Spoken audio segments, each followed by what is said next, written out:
No one is coming. I will die here. I feel unsteady in the water, which I didn't think was possible. As if somehow I may lose my balance and tumble to the bottom of the ocean. I have never been this thirsty. In fact, thirsty is not adequate to describe what I'm feeling. It is a shit word, weak and inconsequential next to this sensation. My mouth is dry and sticky, like sandpaper dipped in tar and then left out in the sun to bake dry, like it has been packed with ash, like slow death. My tongue feels swollen and awkward. I would give anything for a drink of water, my life even. Death would be mercy. I wonder what death feels like. This is what death feels like, until it feels like nothing at all. All I need to do is let go. Let all the weakness and fatigue wrap around me like a blanket and shuttle me off to rest. I had a lyric that went, heart is pounding, mind is racing, deftly dodging demons I'd be better off facing, playing my part by playing dumb, waiting for forever to come. I guess the wait is a short one compared to forever itself.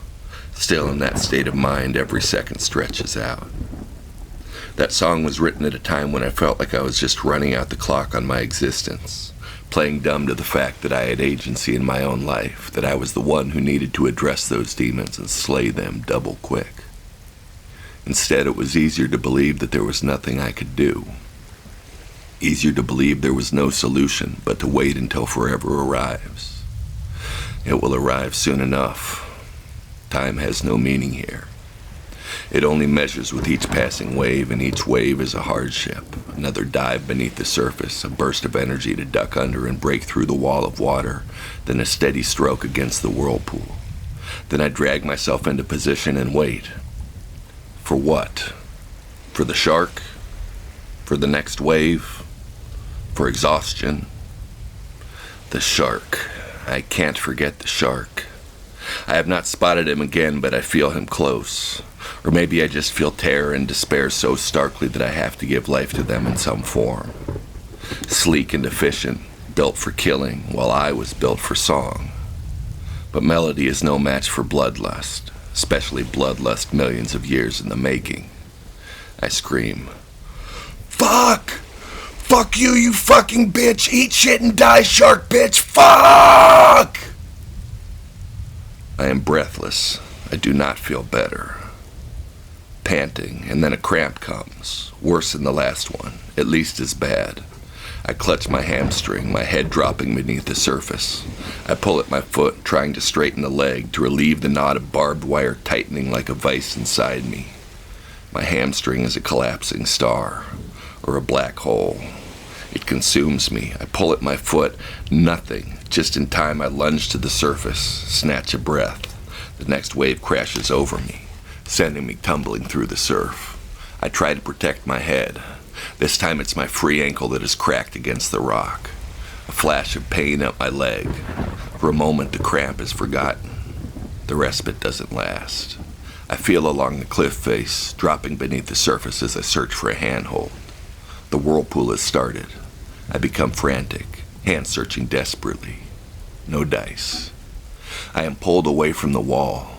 I grab another breath, focus on my leg, dropping beneath the surface as the whirlpool drags me through the water. My leg might as well be made of iron for all the success I'm having. I try to massage the hamstring, pull again at the foot. No good. And again. Nothing. Pulling like my life depends on it, because it does.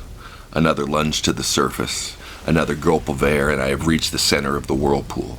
I feel myself dragged under, feel myself moving through the water, the strange silence of being submerged, the blackness absolute, the disorientation of losing all sensations of gravity. I could be in the womb, could just squeeze my eyes tight and imagine myself about to be born, then just wait until oblivion touches down. I am a master of fooling myself, but even I don't bite on this one.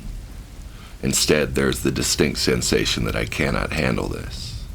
I have to handle this. I imagine my body going limp, drifting to the bottom. It is beautiful. I want to cry. The leg gives way. I stroke out of the whirlpool, disoriented by the blackness. Which way is up? I think I know. I'm not sure. I have to choose. My lungs cry out.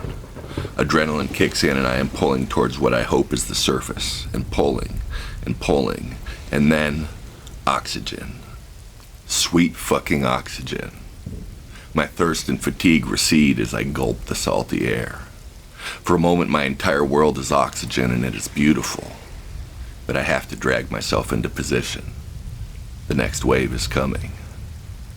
I think there have been times in my life when I was a suicide case, when I looked at the world around me, stretching out in front of me, and just felt like it wasn't a place I wanted to be. It's really tough to express the darkness one feels when the abyss of depression rises up around you. It's just a feeling that everyone hates you and you're worthless, and you know this to be true. Imagine that by some stretch of the imagination you were to do something that made your whole family hate you, like you committed a child rape or something horrific like that. That is the way depression feels. Like anyone that loved you has realized their mistake and moved on. And it isn't just a feeling, it is fact, at least as viewed through those shit-colored glasses. When the net equation of pleasure versus pain is skewed dramatically in favor of pain, why would you keep working that equation? Why not put the pencil down? From this perspective, suicide is more mercy than tragedy. It's tragedy for the survivors, but for the sufferer, it is relief. And in a sense, it is the one true way to take control of your destiny. There isn't much else you can do that can't be undone. And when you feel the world has taken the reins from you and is using them to deliver a brutal flogging, wrenching back control can be pretty appealing. I know death is coming. I know I am only putting off the inevitable and extending my suffering in the meantime, but I can't deny it. Life. Couldn't deny it just now when I was underwater, nestled in the ocean's womb, ready to be reborn as a being without pain. Just one more resignation from punching my ticket. And yet life keeps fucking rearing its head. I cannot die. I must not die. I will not die. But still, I am going to die. I must remember my resolution to live and love to the end, to show death that life and I have a good thing going here and he'd be an asshole to get involved. But I can't deny the idiocy of my predicament. My own fault, completely. Sure, there were extenuating circumstances, but I was the one who let them extenuate. I was the one who waded into the rough surf, made the ridiculous bet, put my life up against the calming effects of a night swim. Armchair psychiatrists out there are probably convinced that I was suicidal, that some unconscious desire drew me into the ocean and kept me swimming far past my limit, like I didn't have the guts to do the job myself, but was willing to hire it out. To them, I can only say that if I wanted to die, I'd find a way to get the job done without all the drama. I wouldn't have trusted weariness to do the deed, because when it comes to strength or endurance challenges, you have to understand that I'm a bit of a freak. I've never met a man I wouldn't measure myself against, at least when it comes to physical ability and grit. I'm sure I sound like a bit of a wanker here, but let me tell you about the monster I once was.